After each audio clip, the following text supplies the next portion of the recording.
We are joined now live by the director of the National Institute of Allergy and Infectious Diseases, Dr. Anthony Fauci. Dr. Fauci, thanks for being with us.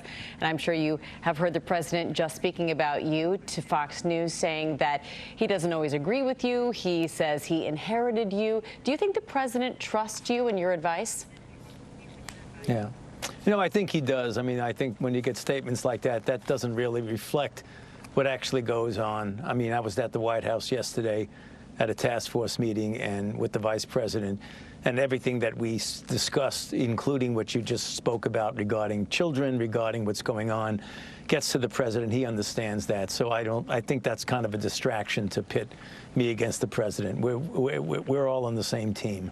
Johns Hopkins said that the U.S. has 6 million COVID cases, over 183,000 deaths here in the United States.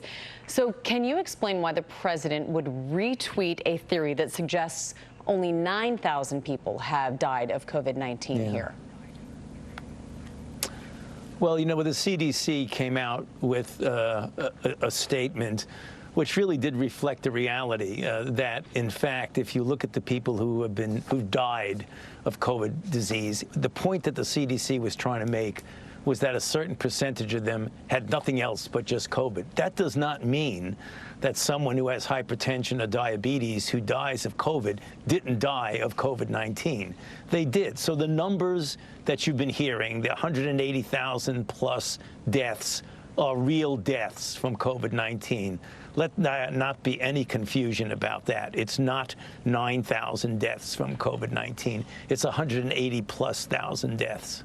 Now, Dr. Fauci, the CDC changed its testing guidelines last week from recommending testing all close contacts of infected persons to COVID-19 to saying if you're asymptomatic, you don't need to get tested. Now, the White House testing czar said you were on board with that change. Is it true?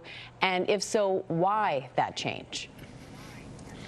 You know, that did create some confusion. The confusion has been straightened out now. The way that sentence was said, it gave the impression that they're not concerned about community spread and that people who are asymptomatic should not be tested. It's very clear, and there was an admission that caused some confusion. That has been straightened out right now. There's no doubt that there's asymptomatic infection, and asymptomatic people can transmit, and you can and should test asymptomatic people. What the guideline was trying to do was to try to make the point that not everyone who wants to be tested should be tested, only if you need to be tested. Understandably, that was confusing. Hopefully, that's been straightened out now. All right. Also, we have these new reports of COVID cases rising among kids. And then we heard from the president's new pandemic advisor, Dr. Scott Atlas, who said yesterday schools should be open to in-person learning and college athletes should take the field, saying, quote, "We are the only country of our peer nations in the Western world who are this hysterical about opening schools." Do you agree with that? Well, you know, I think it's a little bit more complicated than that. Maybe it was taken a bit out of context and they didn't give Dr. Atlas a chance to fully explain that.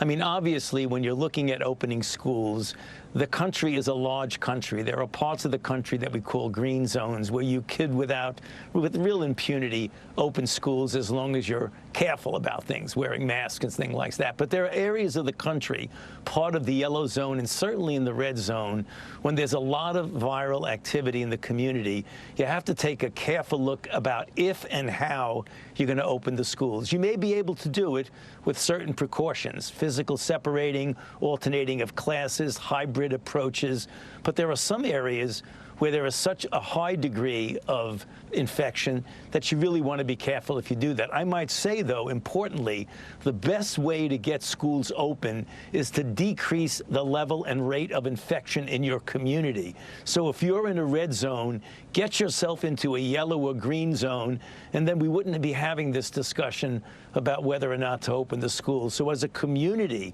we need to pull together as communities instead of trying to determine, should you go into school in this particular zone?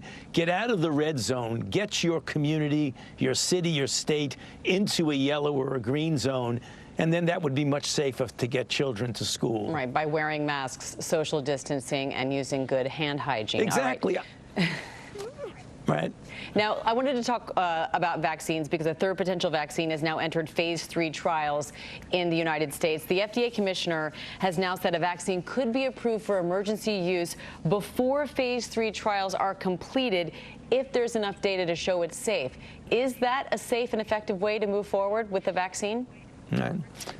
Well, I've always said, and I think virtually all of my colleagues agree, and I don't think that's so much different from what Dr. Hahn said if you go and talk about what he's actually meaning. You don't want a vaccine to be available widely to the American public unless it's been shown to be safe and effective. Safe and effective. All right, Dr. Anthony Fauci, we certainly appreciate your time and your expertise this morning. Thank you.